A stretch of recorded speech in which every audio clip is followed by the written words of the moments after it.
to bring you some delicious Duelyst content. I've been away and very busy, but I'm happy to see the community has grown significantly, and I'm happy to be back playing some Duelyst. Been a lot of awesome tournaments and got a lot of awesome stuff upcoming for you.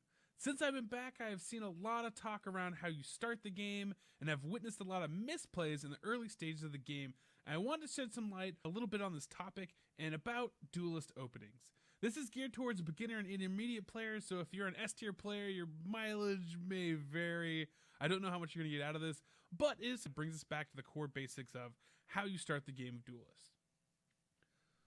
So if I'm going to give a too long don't watch, it's going to be walk too forward. Now, walking too forward is pretty much always the best option. If anything, I would say not to do, don't walk one forward. One forward doesn't threaten any of the mana tiles on the board, and nothing you play will really threaten it, and positionally, it doesn't really give you an advantage. They can summon stuff behind you. Not a great choice, but let's just go with the tried and true walk too forward. You can pretty much never go wrong with this move. Now, after you walk too forward, there's a couple options here with openings. You can place units diagonally.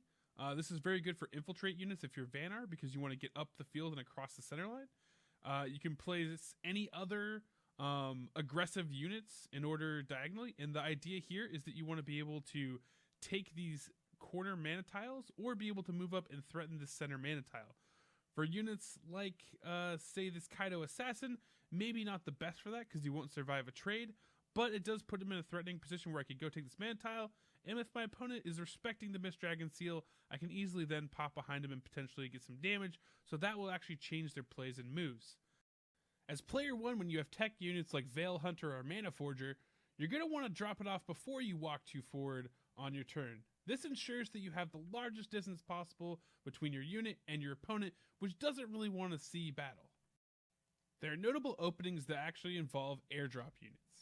Cheap airdrop units like Planar Scout or Wings of Mechazor can be dropped early on the mana tile, taking it from your opponent to stifle their beginning turn and steal it for yourself.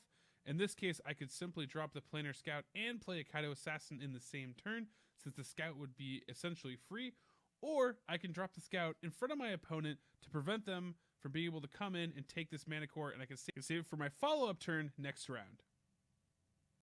Songhai players have the distinct pleasure of a Tuskboar opening. Can simply place the Tuskboar in front of you and take the center mana tile.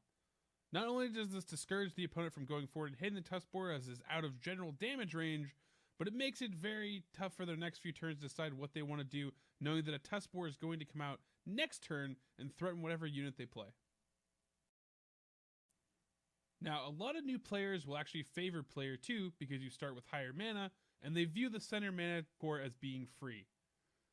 This is not always the case for player 2. Walking too forward is a good idea, like in most cases. However, your unit, if you place it on the center mana tile, is in threat of your opponent from moving forward and being able to eliminate it. This usually puts you behind on tempo, so you're not always going to want to take this approach. With rush units, you can take the core to deny it and potentially remove your opponent's unit, but otherwise, it's actually preferable to place your units in a position that will actually save them, either above your general to counter whatever they place on the mana core in front of you or threaten it for next turn, or place it back to protect it from your opponent's core. Either way, you're usually going to want to put it away from the side that your opponent places his minion. So if his minion places like the Primus Fist below, I want to place my unit up here where the Primus Fist is not going to be able to threaten and deal damage, and neither will the general.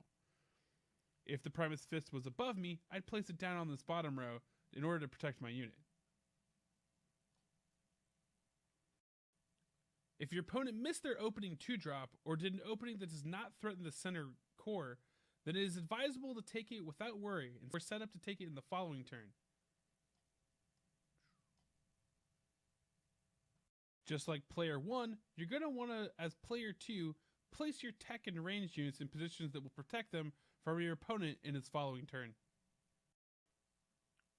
When evaluating threats to the center core, and with 2-2-drops in play, you're able to actually play both on your opening turn. This can actually be highly effective to take this core in order to get out multiple units and threaten your opponent's unit. Especially against infiltrate units, it's advisable to try to make sure you are blocking their path as best as possible. You will sustain losses, but ultimately you actually build more board presence and will hopefully have something left after your opponent swings away. Sometimes moving too forward isn't always the best option. In this case, another good potential opening move is to create some distance instead. Since nothing's going to be safe, you could actually move up diagonally and place a unit diagonally away from your opponent's minion.